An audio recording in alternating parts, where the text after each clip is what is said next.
സ്വന്തം ഇക്ക, നമ്മുടെ പൊന്നിക്ക മമ്മൂക്കയെ വേദിയിലേക്ക് നിറഞ്ഞ കൈയ്യടിയോടുകൂടി സ്വാഗതം ചെയ്യുന്നു.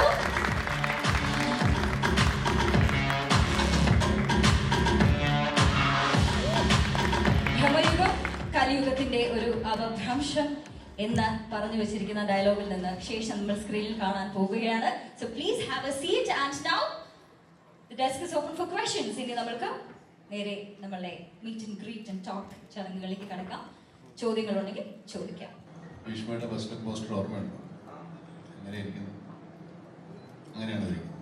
അല്ല, ഭീഷ്മയിൽ ഇങ്ങനെയാണ്. അപ്പൊ സെയിം ബോഡി ലാംഗ്വേജ് ആണ്. എന്നെ ചതിക്കരുത്, ഞാൻ ഒരുപാട്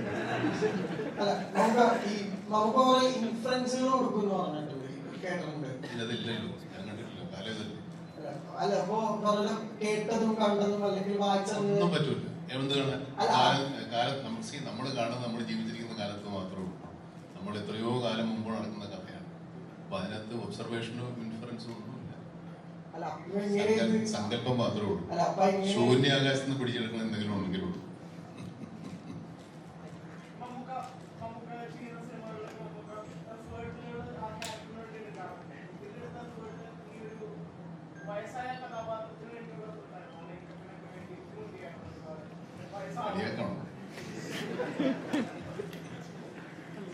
പെട്ടെന്ന് സിനിമ കാണാം. എന്നെ നീട്ടിക്കൊണ്ട് പോകുന്നില്ല ഞാൻ ആ ചോദ്യം.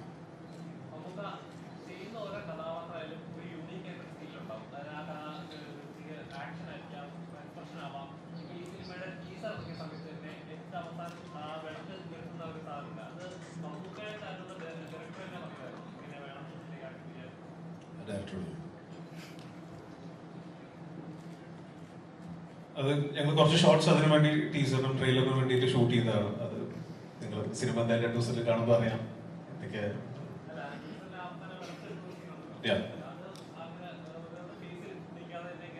അത് മമ്മൂക്ക തന്നെ ചെയ്തതാണ്. ഞാനൊരു ഐഡിയ പറഞ്ഞു, മമ്മൂക്ക ഇക്കണ രീതിയിൽ അത് ചെയ്തു. പക്ഷെ അത് അടിപൊളിയായി വന്നു. അത് ടീസറിൽ ഞങ്ങൾ ചെയ്തു. ട്രെയിലറിലും അങ്ങനത്തെ ഒരു സാധനം ടുവേഴ്സ് ദി എൻഡ് ഒരു ഷോട്ട് അങ്ങനെ പ്ലേസ് ചെയ്തു. മമ്മൂക്ക ഇപ്പോഴത്തെ കാലഘട്ടത്തിൽ നമ്മുടെ ബ്ലാക്ക് ആൻഡ് വൈറ്റ് സിനിമയാണ്. വീണ്ടും പണ്ട് കണ്ട് മറന്ന കുറേ സംഭവങ്ങൾ ഈ സിനിമയിൽ നമ്മൾ പ്രതീക്ഷിക്കുന്നു. മമ്മൂക്ക അബുദാബിയിൽ വെച്ച് പറഞ്ഞിരുന്നു, നിങ്ങൾ കൂടുതൽ പ്രതീക്ഷയായിട്ടൊന്നും സിനിമ കാണാൻ വരരുത്, നിങ്ങൾ ഒന്നും പ്രതീക്ഷിക്കാതെ വന്നാൽ നിങ്ങൾക്ക് ഈ സിനിമ ഇഷ്ടപ്പെടുമെന്നാണ് മമ്മൂക്ക പറഞ്ഞത്. ഇത്തരമൊരു ബ്ലാക്ക് ആൻഡ് വൈറ്റ് സിനിമയിലേക്ക് മമ്മൂക്ക വീണ്ടും എത്താനുള്ള ഒരു സാഹചര്യം എന്തായിരുന്നു? പ്രേക്ഷകർ എത്രമാത്രം പ്രതീക്ഷ വെക്കാതെ തന്നെ പോകും എങ്കിലും മമ്മൂക്കയുടെ പ്രതീക്ഷ പറയണത്?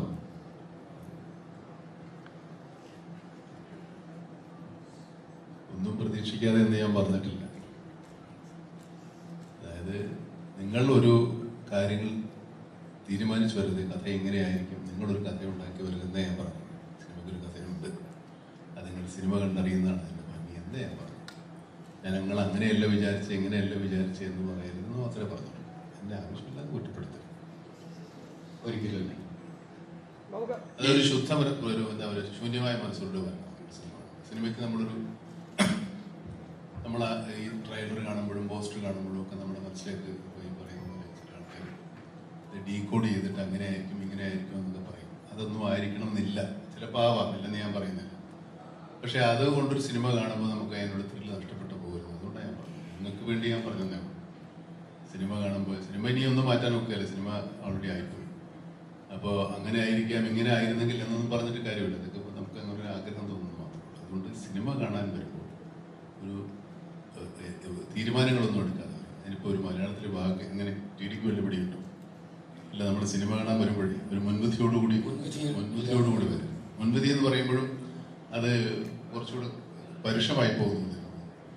ഒരു എന്തോ ഒന്ന് കാണാൻ വരുന്നു എന്ന് തന്നെ വരുന്നു. നമ്മൾ വിചാരിക്കുന്നത് കാണാൻ വരുന്നു എന്ന് വിചാരിക്കുക, അങ്ങനെയുള്ളൂ.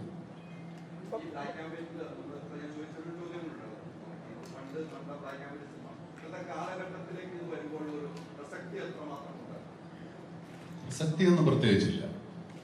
അത് ബ്ലാക്ക് ആൻഡ് വൈറ്റിൽ എടുക്കുക. ഇതൊരു കാലഘട്ടത്തിന്റെ സിനിമയാണ്. സിനിമ ഇല്ലാതിരുന്നൊരു കാലമായിരിക്കും അല്ലേ?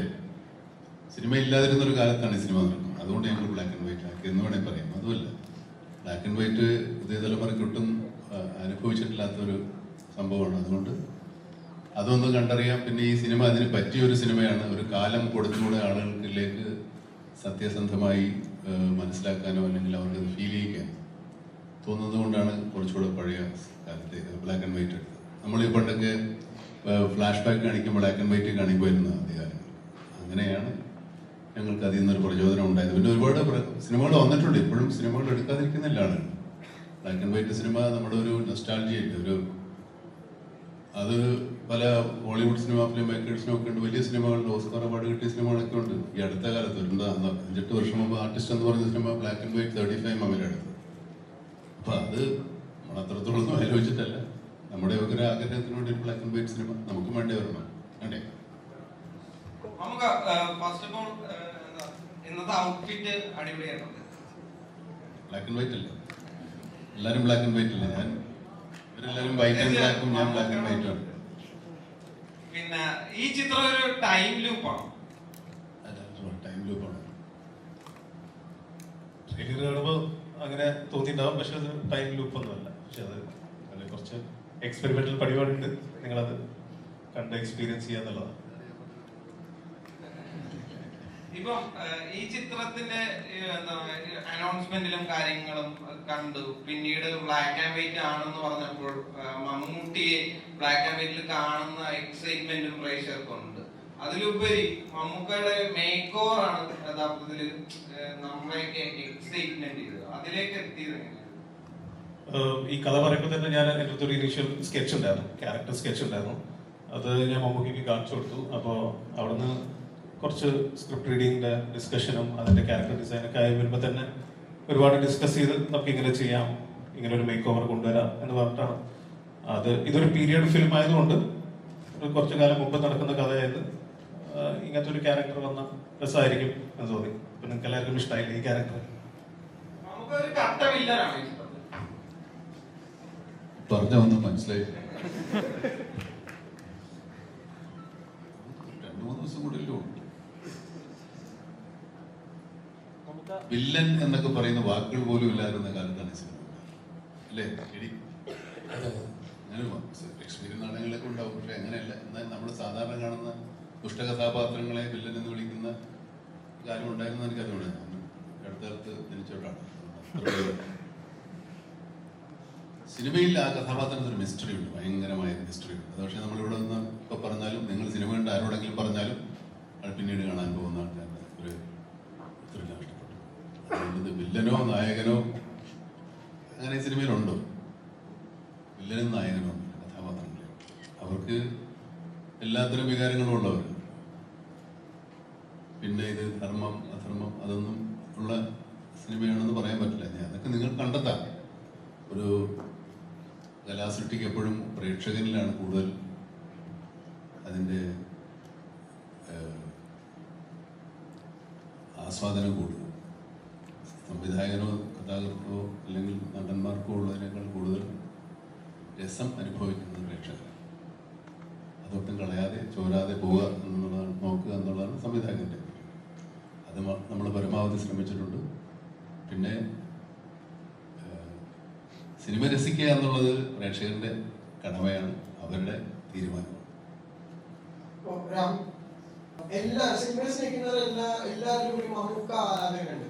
അപ്പോ മമ്മൂക്കയുടെ സിനിമ ചെയ്യാൻ അവസരം കിട്ടുക എന്ന് പറയുമ്പോൾ അദ്ദേഹത്തിനെ കൊണ്ട് പുതുതായിട്ട് എന്ത് ചെയ്യിക്കാം എന്നുള്ള ഒരു തോട്ട് അവിടെ എപ്പോഴും റെലവന്റ് ആണ്. ഇപ്പൊ അൻവർഷിനൊക്കെ ഏകദേശം 9 മാസത്തോളം ആലോചിച്ചിട്ടാണ് മുമ്പായിട്ട് നമുക്ക് ഇതൊരു വേഷം കിട്ടില്ല, അങ്ങനെ അണ്ണൻ നിർമ്മിക്കുന്നതാണ്. അപ്പോ ഈ പറഞ്ഞ പോലെ പുതുമ തേടി പോകുന്ന ഒരു നടനിലേക്ക് സിനിമ എത്തിക്കുമ്പോൾ ഒരു മെയിൻ റിസ്ക് ഫാക്ടറാണ്. ഇപ്പത്തെ ഒരു ടൈം വെച്ച് നോക്കുമ്പോൾ ഓഡിയൻസ് നമ്മളെല്ലാവരും അത്രമാത്രം ഡിസ്ട്രാക്റ്റഡ് ആണ്. അപ്പോൾ ഒരു കോൺസെപ്റ്റ് എഴുതുമ്പോൾ അത് എത്ര നേരം അവരെ ഹുക്ക് ചെയ്ത് ഇരുത്താൻ പറ്റും എന്നുള്ളൊരു ഇന്റൻഷനിലാണ് നമ്മളൊരു കഥ എഴുതുന്നത്.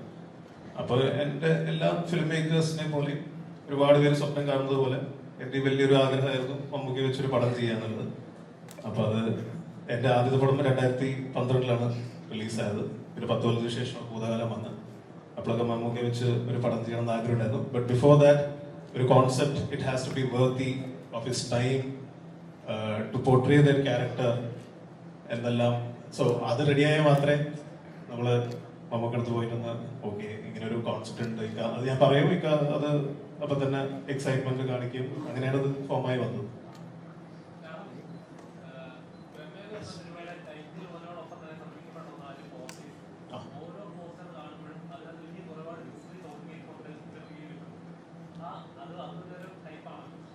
നമ്മള് ഹൈപ്പ് ക്രിയേറ്റ് ചെയ്തിട്ടില്ല. നമ്മള്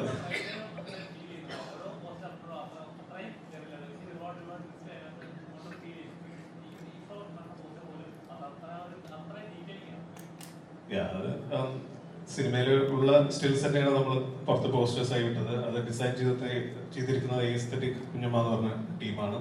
അരുണാണ് അത് ലീഡ് ചെയ്യുന്നത്. അപ്പോൾ അരുണായിട്ട് മുമ്പ് വർക്ക് ചെയ്തിട്ടുണ്ട്. ഭൂതകാലത്തിലും പുള്ളി തന്നെയാണ് ഡിസൈൻ ചെയ്ത് തന്നെ. സോ എക്സൈറ്റ്മെന്റ് ക്രിയേറ്റ് ചെയ്യുക എന്നുള്ളതാണ് ഞങ്ങളുടെ ഇന്റൻഷൻ. അത് എത്ര നല്ല രീതിയിൽ അത് പോർട്രേ ചെയ്യാൻ പറ്റും, യുണീക്ക് ആക്കാൻ പറ്റും എന്നുള്ള ഇന്റൻഷനിൽ തന്നെയാണ് we try to design that. അത് ക്ലിക്കായി. എനിക്ക് ഫസ്റ്റ് മമ്മൂക്കയുടെ ക്യാരക്ടർ പോസ്റ്റർ വരുമ്പോൾ തന്നെ ഞങ്ങൾക്ക് എല്ലാവർക്കും ഒരു എക്സ്പെക്ടേഷൻ ഉണ്ടായിരുന്നു. ഓക്കെ, നമുക്ക് ഇങ്ങനെ കാണാൻ ഒരുപാട് പേര് ആഗ്രഹിക്കുന്നുണ്ട്. സോ അതെന്തായാലും എല്ലാവരും കാത്തിരിക്കും എന്നുള്ള. അങ്ങനെയല്ല, എനിക്ക് ഹൊറർ പൊതുവെ ഇഷ്ടമാണ്, ജോണർ ഇഷ്ടമാണ്. കോമഡി ഫിലിംസും കാണും, റൊമാൻറ്റിക് ഫിലിംസും കാണും, പല ജോണറുള്ള ഫിലിംസും കാണും. പക്ഷെ ഈ അടുത്തായിട്ട് കുറച്ചെന്തോ ഹൊററിലേക്ക് ഇത് അങ്ങനെ വിചാരിക്കുന്നില്ല. ഭൂതകാലം കണ്ടിട്ട് ഇത് കാണുമ്പോൾ ഇത് ഭയങ്കരമായിട്ട് പേടിക്കും എന്നുള്ളൊരു ഇന്റൻഷനിൽ വരുന്നത്. ഹൊററിൽ തന്നെ പല സബ് ജോണേഴ്സും ഉണ്ട്. കോമഡി ഹൊറർ ഉണ്ട്, സൈക്കോളജിക്കൽ ഹൊറർ ഉണ്ട്, പാരനോർമൽ ഉണ്ട്, സ്ലാഷർ ഹൊറർ ഉണ്ട്. അപ്പോൾ ഈ പ്രീവിയസ് ഫിലിമിന് ശേഷം ഇനി എന്ത് ഡിഫറെന്റ് ആയിട്ട് ചെയ്യാൻ പറ്റും, എന്തൊരു എക്സ്പീരിയൻസ് കൊടുക്കാൻ പറ്റുന്നതായിരുന്നു എൻ്റെ തോട്ട് പ്രോസസ്. സോ അങ്ങനെയാണ് ഇതിലേക്ക് വന്നത്. നമുക്ക് രാഹുൽ പറഞ്ഞതുമായി ചേർത്ത് വെച്ച് പറയുകയാണെങ്കിൽ ഇപ്പോ ഈ പ്രണയം എന്ന് പറയുന്നത് ആണിനും പെണ്ണിനും മാത്രം ഒതുങ്ങി നിൽക്കുന്നതല്ല എന്നാണ് കാതലിൽ പറഞ്ഞിട്ടുണ്ടായിരുന്നത്. അന്വേഷകരുടെ കൂടി കഥ പറയേണ്ട ആവശ്യമുണ്ടോ ഓരോ അന്വേഷണത്തിലും എന്നാണ് കണ്ണൂർ സ്കോഡിൽ പറഞ്ഞിട്ടുണ്ടായിരുന്നത്. ഇപ്പൊ പ്രമേഹത്തിലൊരു പുതിയ ഡെഫിനേഷൻ ഓഫ് ഹൊറർ അല്ലെങ്കിൽ ഹൊററിൽ തന്നെ പുതിയൊരു കാര്യം എക്സ്പ്ലോർ ചെയ്യാം. അത് മമ്മൂക്കയിലൂടെ ചെയ്യാം. അതായിരുന്നു മമ്മൂക്ക എന്ന കലാകാരന്റെ എക്സൈറ്റ്മെന്റ്. ഇത് നിങ്ങൾ ഈ പറഞ്ഞതൊന്നും നമ്മൾ യഥാർത്ഥ സിനിമയിൽ ഷൂട്ടിങ്ങിന് മുമ്പ് വിചാരിച്ച കാര്യങ്ങളല്ല. അങ്ങനെ വന്ന് ഭവിച്ചതാണ്. സിനിമയിൽ എന്ത് വന്ന് ഭവിക്കുമെന്ന് ഇപ്പം നമുക്ക് പറയാൻ പറ്റില്ല. നിങ്ങൾക്കിത് ഇങ്ങനെ സിനിമ വരുമ്പോൾ എന്താണ് അനുഭവവേദ്യമാകുക എന്ന് പറയുന്നത് നമുക്ക് നേരത്തെ ഒന്നും പറഞ്ഞ് പ്രവചിക്കാൻ പറ്റുന്നതല്ല. എന്നെ സംബന്ധിച്ചിടത്തോളം എന്നെ ആകർഷിച്ചത് ആ കഥാപാത്രം തന്നെയാണ്. പിന്നെ അതിൻ്റെ കാലഘട്ടം, കഥ എല്ലാം സ്വാഭാവികമായിട്ടും തീരുമാനങ്ങളെല്ലാം നമ്മൾക്ക് എപ്പോഴും ശരിയാവണമെന്നില്ല. ഞാനിങ്ങനെ ഒന്ന് തീരുമാനിച്ചു, അങ്ങനെയാണ് ഇത് സംഭവിച്ചത്. ഇത് ഒരുപാട് കഥയുടെ കാര്യങ്ങളിലേക്ക് നമ്മൾ പോകുമ്പോൾ ഞാൻ നേരത്തെ പറഞ്ഞതുപോലെ എൻ്റെ രസച്ചരട് പൊട്ടിപ്പോകും. അതുകൊണ്ട് ഞാൻ കൂടുതൽ പറയുന്നില്ല. അതുകൊണ്ടാണ് ഈ ഒരുപാട് പ്രൊമോഷൻസ് ഒന്നും ചെയ്യാത്തത്. നിങ്ങളൊക്കെ ചോദിക്കുന്നതിന് എന്തെങ്കിലും മറുപടി പറഞ്ഞ് നമ്മളെ ആവശ്യമില്ലാത്ത കാര്യങ്ങളിലേക്ക് പോകണ്ടെന്ന് വിചാരിച്ചിട്ടാണ് വളരെ ചുരുങ്ങിയ തലത്തിൽ ഇങ്ങനെ ഒരു പ്രസ് മീറ്റ് വെച്ചത്. പരീക്ഷണങ്ങൾക്ക് എപ്പോഴും ഓപ്പണാണ് മമ്മൂക്ക എന്ന കലാകാരൻ. അപ്പോൾ അത് ഇപ്പോൾ വലിയ അളവിൽ സ്വീകരിക്കപ്പെടാത്ത കയ്യൊപ്പായാലും ശരി, വലിയ അളവിൽ സ്വീകരിക്കപ്പെട്ടിട്ടുള്ള കാതലായാലും ശരി. അപ്പോൾ ആ വിധത്തിൽ ഇപ്പോൾ തിയേറ്ററിലെ സ്വീകാര്യതയെ പറ്റിയാണ് ഞാൻ കയ്യൊപ്പിനെ കൊണ്ട് ഉദ്ദേശിച്ചത്. അപ്പോൾ നമുക്ക് താരത്തെ ഒരിക്കലും ആ നടൻ അവിടെ നിൽക്കുമ്പോഴും താരം നടനെ ഹൈജാക്ക് ചെയ്യാൻ സമ്മതിച്ചിട്ടില്ല. അതെങ്ങനെയാ തുടർന്നു പോകുന്നത്? ഈ നമ്മുടെ പരീക്ഷണങ്ങൾ എന്ന് പറയുമ്പോൾ സിനിമ തന്നെ ഒരു പരീക്ഷണമാണ്. നമ്മൾ ഈ പ്രത്യേകതരം കഥയോ ആരും കണ്ടിട്ടില്ലാത്ത കാര്യങ്ങളോ പറയുന്നത് പോലെ തന്നെ പരീക്ഷണമാണ്. എല്ലാവരും കണ്ട് ശീലിച്ച് പഴകിയ ഒരു കഥ പറയുന്നത് അതുപോലെ പരീക്ഷണമല്ല. സിനിമ തന്നെ ഒരു പരീക്ഷണമായിരിക്കുമ്പോൾ നമ്മൾ പരീക്ഷണ ചിത്രങ്ങൾ എന്ന് പറയുന്നതിൽ പ്രത്യേകിച്ച് കാര്യമില്ല. നമുക്കൊരു വ്യത്യസ്തത എന്നതിനപ്പുറത്തേക്ക് ഞാനതൊന്നും കണ്ടിട്ടില്ല. സാധാരണ ചെയ്യുന്നതിനപ്പുറത്തേക്ക് എന്തെങ്കിലും പുതിയ കാര്യം ചെയ്യണം എന്നുള്ള ആഗ്രഹം, അതിനുള്ള സാഹചര്യങ്ങളൊക്കെ ഒത്തുവരുമ്പോൾ അതിന് ഞാൻ സമ്മതം കൊള്ളുന്നു മാത്രം. എല്ലാ മനഃപൂർവ്വം ചെയ്യുന്നത് പലതും മനഃപൂർവ്വം ചെയ്യുന്നതല്ല. ഫസ്റ്റ് ഓഫ് ഓൾ ഹായ്, എല്ലാവർക്കും നമസ്കാരം. പ്രമേഹത്തിലെ ക്യാരക്ടർ ടോട്ടലി ഡിഫറെൻ്റ് ആണ്. ഇതുവരെയായിട്ടും ട്രൈ ചെയ്തിട്ടില്ല, ഇതുവരെയായിട്ടും ഇങ്ങനത്തെ ഒരു ക്യാരക്ടർ വന്നിട്ടില്ല. അപ്പോൾ അത് മാക്സിമം അതിന് ഔട്ട് കൊടുക്കാൻ നോക്കിയിട്ടുണ്ട്. ബാക്കി സ്ക്രീനിലെല്ലാം കാണുമ്പോൾ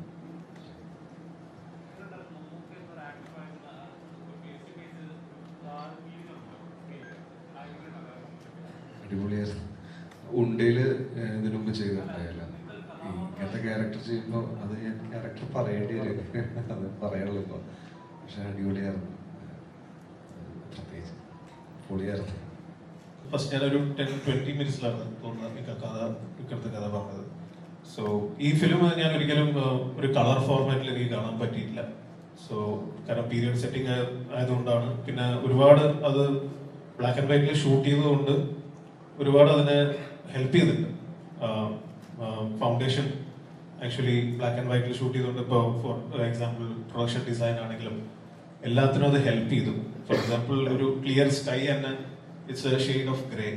സോ അങ്ങനെയാണ് ഞാൻ മമ്മൂക്കടുത്ത് കഥ പിച്ച് ചെയ്തതും. അപ്പൊ ഫസ്റ്റ് പറഞ്ഞത് ഇക്ക ഞാൻ 3 വാക്കേ പറയുന്നുള്ളൂ, മമ്മൂക്ക ഒരു mystery horror film black and white. അപ്പൊ മമ്മൂക്ക ചോദിച്ചു ഞാൻ ബ്ലാക്ക് ആൻഡ് വൈറ്റ് ഇങ്ങനെ എങ്ങനെയാണ് അതിന്റെ പരിപാടികൾ ചോദിച്ചു. അപ്പോൾ നമ്മളതൊരു ടെസ്റ്റ് ഷൂട്ട് ചെയ്ത് കാണിക്കാൻ പറഞ്ഞു. ടെസ്റ്റ് ഷൂട്ട് ആൻഡ് അത് ഞങ്ങൾ ഷൂട്ട് ചെയ്തിട്ട് മമ്മൂക്കയ്ക്ക് വന്ന് കാണിച്ചു. അപ്പോഴാണ് അതിന്റെ ഒരു ഡിഫറൻസും കാര്യങ്ങളും ഒക്കെ ഞങ്ങൾക്ക് എല്ലാവർക്കും ആസ് എ ടീം മനസ്സിലായത്. ഓക്കെ, ദിസ് വിൽ വർക്ക് എന്നുള്ളത്. സോ അത് സപ്പോർട്ട് ചെയ്യാൻ I need to have a very good producer. So Ram സാറാണ് is the man behind supporting my vision. So yeah, it's a collective effort. It's a very collective effort. Unfortunately, നമ്മുടെ DOP-യുടെ ഇതില്ല, എത്താൻ പറ്റിയില്ല. Mister ഷനാദ് ജലാലാണ് അത് shoot ചെയ്തത്. This is my second collaboration. So പുള്ളി ഉണ്ടായിരുന്നെങ്കിൽ കുറച്ചും കൂടെ അതിനെക്കുറിച്ച് സംസാരിക്കാമായിരുന്നു. ഈ ഹൊററിന്റെ ഒരു ഇത് beauty to it. At the same time plot will be ഒരു പേസിംഗ് ഉണ്ട്. ഇത്തരം സിനിമകൾക്ക് ഒരു പേസിംഗ് ഉണ്ട്.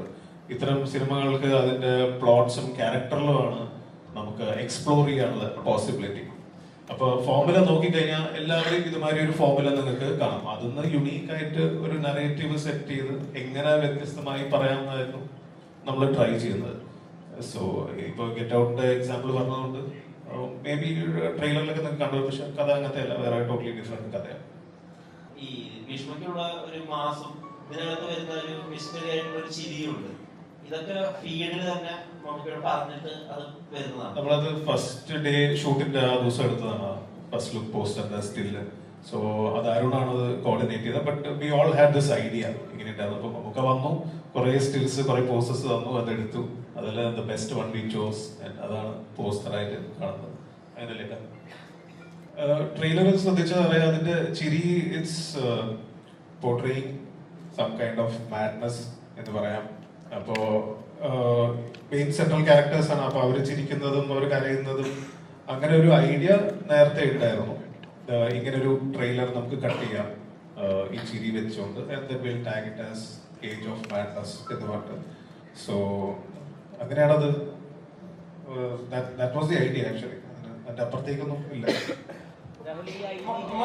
ഐതിഹ്യമാലയിൽ ബാലശാസ്താവിനെ ഉപവസിക്കുന്ന ഒരു കുഞ്ചവൻ പോറ്റി എന്ന ഒരു ഫേമസ് ആയ ഒരു കഥാപാത്രമുണ്ട്. അപ്പൊ അതുമായിട്ട് ബ്രഹ്മത്തിലുള്ള സാമ്യങ്ങൾ ഇല്ല, അങ്ങനത്തെ ഒരു ക്യാരക്ടറായിട്ട് നമ്മുടെ ഫിലിമിലൊന്നും പറയുന്നില്ല. ഇത് ടോട്ടലി ഫിക്ഷണൽ സ്പേസിൽ ഒരു ടൈം പീരീഡിൽ നടക്കുന്ന, ബ്രഹ്മയുഗം എന്ന് പറഞ്ഞൊരു ടൈം പീരീഡിൽ നടക്കുന്ന ഒരു കഥയാണ്. കംപ്ലീറ്റ്ലി ഫിക്ഷണൽ ക്യാരക്ടേഴ്സ് ആണ്. പണ്ട് കാലത്ത് അങ്ങനത്തെ ഒരു പേര് ഭയങ്കര കോമൺ ആയിരുന്നു, കുഞ്ഞമ്മൻ എന്നൊക്കെ. അതായിരിക്കും അട്രാക്ഷൻ ഫീൽ ചെയ്തത്. അപ്പൊ പക്ഷെ ഈ കഥയ്ക്ക് വളരെ അത്യാവശ്യമായിരുന്നത് എനിക്ക് TD സാറുമാരി ഒരു സാറിന്റെ സപ്പോർട്ടിൽ ഡയലോഗ്സ് ഫ്രെയിം ചെയ്യാനും അങ്ങനെ കുറച്ച് ടൈം എടുത്തിട്ടാണ് കഥ എഴുതുന്നത്. So I need a support. അങ്ങനെയാണ് TD സാർ ഇതിൽ ഈ പ്രോജക്റ്റിലേക്ക് വരുന്നത്. So it's a totally fictional. ആരുടെ ലൈഫ് സ്റ്റോറിയോ ഏത് ഫാമിലിനെ ഉദ്ദേശിക്കുന്നതല്ല. It's a fictional story. നമുക്ക് ഇപ്പം മലയക്കോട്ടെ വാലിബൻ തിയേറ്ററിൽ ഇറങ്ങിയതിനു ശേഷം അതിന്റെ പ്രൊഡ്യൂസർ പറയുണ്ടായി എന്താണ്, മമ്മൂക്കയുടെ ചിത്രങ്ങൾ പ്രേക്ഷകര് ഇരുകൈ നീട്ടി മമ്മൂക്കയുടെ പരീക്ഷയുടെ ചിത്രങ്ങൾ സ്വീകരിക്കുന്നു എന്ന് വന്നു. അപ്പം പക്ഷെ പ്രേക്ഷകർക്ക് അറിയാം, ആ സ്റ്റേറ്റ്മെന്റ് കേൾക്കുമ്പോൾ തന്നെ പ്രേക്ഷകർക്ക് അറിയാം എന്താണ്, ഞങ്ങൾ കണ്ട കാലം മുതലേ യഥാർത്ഥത്തിൽ ഈ ആക്ടർ അൺപ്രഡിക്റ്റബിൾ ആണ് എന്ന അർത്ഥത്തിൽ നമുക്കറിയാം, എന്തും ചെയ്യും എന്ന അർത്ഥത്തിലും നമുക്കറിയാം. അപ്പൊ മമ്മൂക്ക എങ്ങനെയായിരുന്നു ആ സ്റ്റേറ്റ്മെന്റ് കണ്ടത്?